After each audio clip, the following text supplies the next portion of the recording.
Shalom Bapak Ibu Saudara kasih Tuhan. Mari pagi hari ini kita masuk dalam hadirat-Nya. Kita mau nyatakan bahwa Dialah juru selamat kita. Walau ku harus berjalan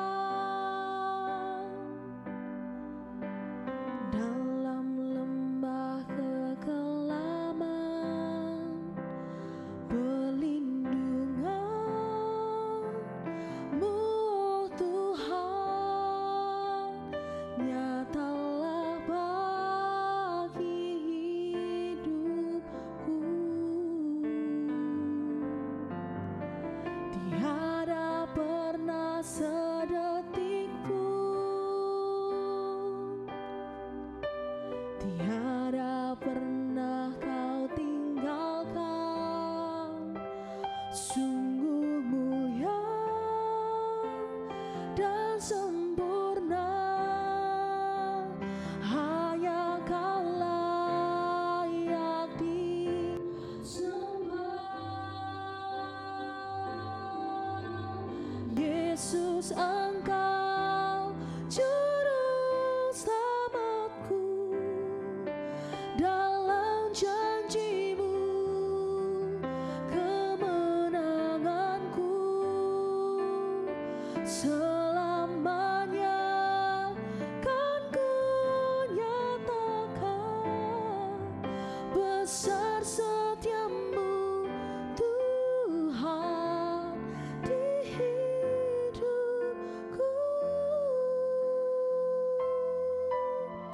Tiada pernah sedetik pun Tuhan, tiada pernah sedetik pun,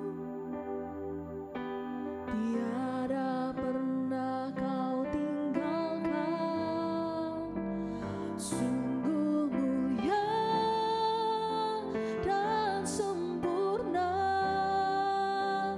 hanya Kau layak disembah.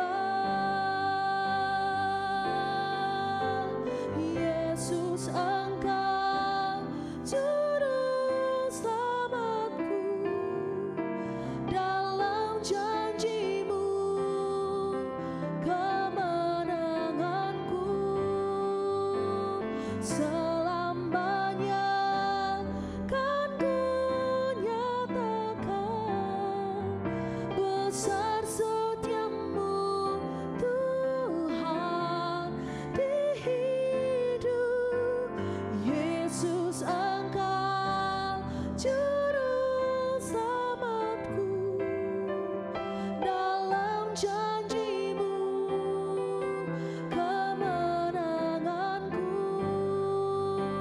Selamanya kan ku nyatakan besar setia-Mu Tuhan di hidupku.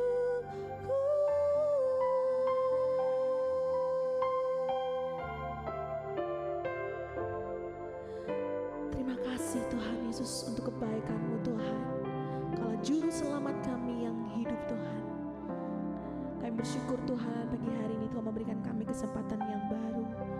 Kami mau memuji, meninggikan nama-Mu, kami mau belajar kebenaran firman-Mu Tuhan. Berkati setiap kami yang mendengarkan firman-Mu dan berkati hamba-Mu yang akan menyampaikan kebenaran firman-Mu Yesus. Hanya di dalam satu nama Tuhan Yesus Haleluya. Amin. Shalom Bapak Ibu saudara dikasih Tuhan dimanapun berada. Hari ini kita akan belajar dengan tema firman Tuhan. Dan ini merupakan tema di bulan Juni ini dari Gereja GKI Pondok Daud. Dan hari ini kita akan belajar bersama-sama. Kita akan ambil di dalam kitab Yosua pasalnya yang pertama ayat yang ke-8. Dikatakan seperti ini. Janganlah engkau lupa memperkatakan kitab Taurat ini, tetapi renungkanlah itu siang dan malam, supaya engkau bertindak hati-hati sesuai dengan segala yang tertulis di dalamnya, sebab dengan demikian perjalananmu akan berhasil dan engkau akan beruntung. Di dalam ayat ini ada sebuah hal yang Tuhan tekankan kepada Yosua. Yang pertama Tuhan berkata seperti ini, janganlah engkau lupa memperkatakan kitab Taurat ini. Janganlah engkau lupa memperkatakan firman Tuhan. Mengapa firman Tuhan itu saudara harus diperkatakan? Coba kita lihat di Roma 10 ayat yang ke-17. Jadi iman timbul dari pendengaran, dan pendengaran oleh firman Kristus.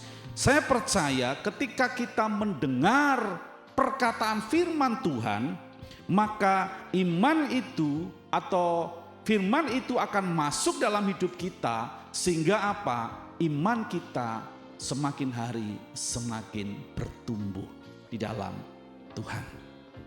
Jadi firman yang diperkatakan itu akan membuat iman kita semakin bertumbuh. Lalu saudara, firman itu penuh kuasa. Sebagai contoh, di dalam Matius pasalnya yang keempat, kalau kita baca di ayat yang pertama sampai dengan yang ke-10, di situ dikisahkan mengenai Tuhan Yesus yang dicobai di padang gurun setelah dia berpuasa selama 40 hari 40 malam. Iblis mencobai dengan 3 pencobaan. Tapi satu hal yang dapat kita lihat dan dapat kita pelajari, ketika Tuhan Yesus menjawab dari setiap apa yang dicobai iblis kepadanya, Tuhan selalu memulainya dengan berkata, ada tertulis. Itu menunjukkan bahwa kuasa firman Tuhan itu sangat luar biasa. Lalu yang ketiga saudara, mengapa kita harus memperkatakan firman? Karena ketika kita memperkatakan firman Tuhan, itu merupakan bentuk daripada apa? Pengakuan kita bahwa kita itu mempercayai firman Tuhan. Di dalam Matius 12 ayat 34 bagian B dikatakan, karena yang diucapkan mulut itu meluap dari hati. Ketika kita memperkatakan firman Tuhan, berarti kita sedang menunjukkan kepercayaan kita kepada firman itu. Lalu yang berikutnya saudara, firman Tuhan merupakan rambu dalam kehidupan kita. Di dalam 2 Timotius 3 ayat 16 dikatakan, segala tulisan yang diilhamkan Allah memang bermanfaat untuk mengajar, menyatakan kesalahan, memperbaiki kelakuan, dan mendidik orang dalam kebenaran. Jadi melalui firman Tuhan kita akan apa? Diajar. Kalau kita salah, kita akan ditegur oleh firman Tuhan. Lanjutnya kita akan mengalami apa? Kelakuan kita itu akan diperbaiki oleh firman Tuhan. Karena firman Tuhan itu mendidik kita sebagai orang yang percaya. Lalu bukan hanya memperkatakan firman Tuhan. Tuhan tekankan kepada Yosua untuk apa? Merenungkan firman Tuhan itu siang dan malam. Artinya apa? Sepanjang hari Tuhan mau setiap kita merenungkan akan firman Tuhan. Apa itu merenungkan firman Tuhan saudara? Kata yang dipakai di dalam bahasa Ibrani untuk merenungkan adalah haga. Apa itu haga? Haga itu artinya bergumam. Haga itu artinya berbisik. Haga itu artinya mengucapkan berulang-ulang kali. Dan memikirkan secara mendalam. Jadi merenungkan firman Tuhan itu melibatkan pikiran, hati, dan perkataan kita. Merenungkan firman Tuhan berarti apa? Membaca dengan seksama, tidak terburu-buru, memperhatikan apa yang Tuhan katakan. Makanya saudara, kalau kita membaca daripada firman Tuhan, jangan engkau membaca secara terburu-buru, tapi bacalah dengan tekun, bacalah dengan pelan-pelan, sehingga firman itu benar-benar meresap. Kita tahu, kita memperhatikan apa yang menjadi mau Tuhan. Memikirkan maknanya. Artinya apa saudara? Kita minta Roh Kudus untuk menerangi firman itu. Sehingga firman itu bukan hanya sekedar pengetahuan, tetapi akan menjadi rema dalam hidup kita. Sehingga kita akan menjadi tahu tujuan firman itu, tujuan firman yang kita baca. Kata haga juga berarti apa saudara? Merenungkannya di dalam kehidupan kita.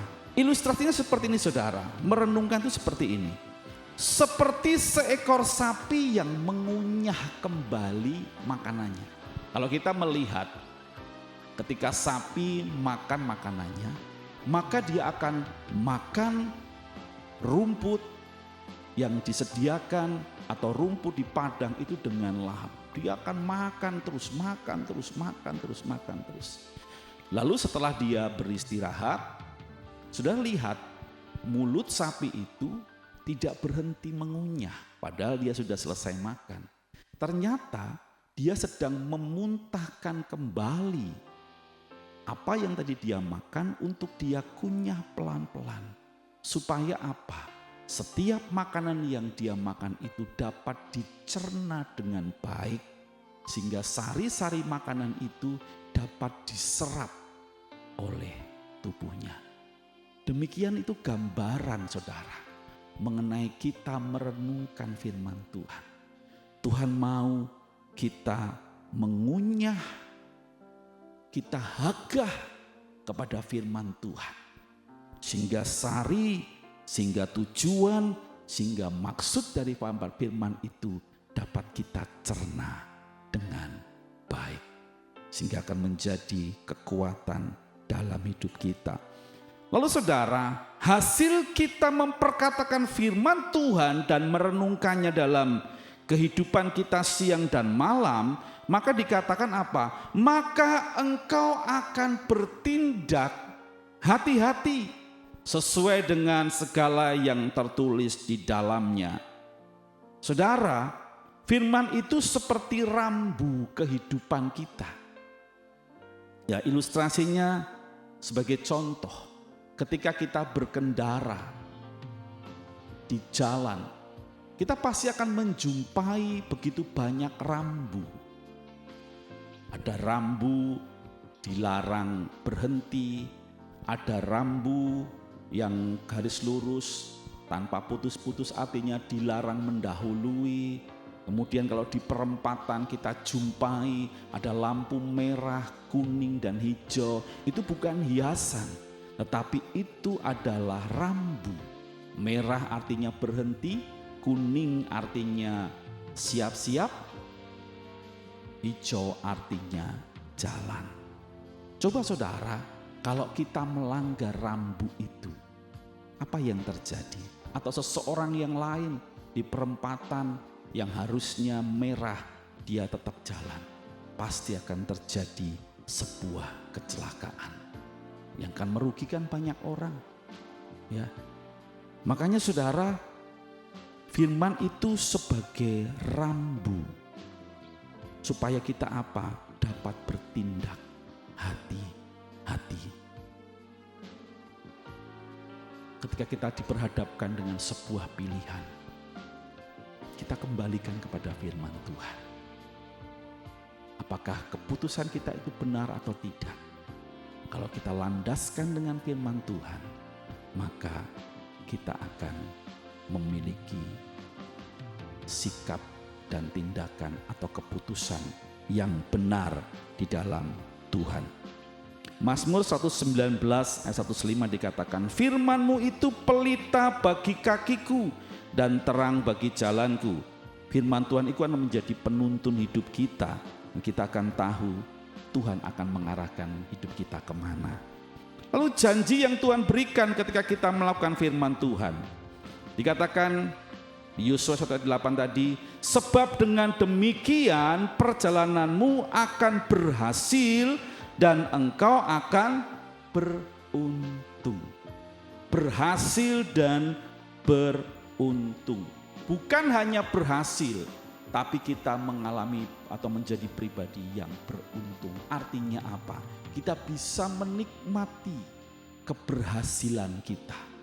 Banyak orang di luar sana berhasil dalam hidupnya, tetapi dia tidak beruntung. Contohnya, dia berhasil dalam pekerjaannya, uangnya banyak, tapi dia mengalami sakit penyakit sehingga tidak bisa menikmati hasil daripada apa yang dia alami. Saudara, untuk itu mari kita belajar untuk menjadi pribadi-pribadi yang bukan hanya memperkatakan firman, tapi kita menindaklanjuti merenungkan firman Tuhan itu siang dan malam, dan lakukan firman itu dalam hidup kita, maka kita akan menjadi pribadi yang berhasil dan beruntung. Demikian firman Tuhan hari ini, biarlah menjadi kekuatan bagi setiap kita dimanapun berada. Tuhan Yesus memberkati.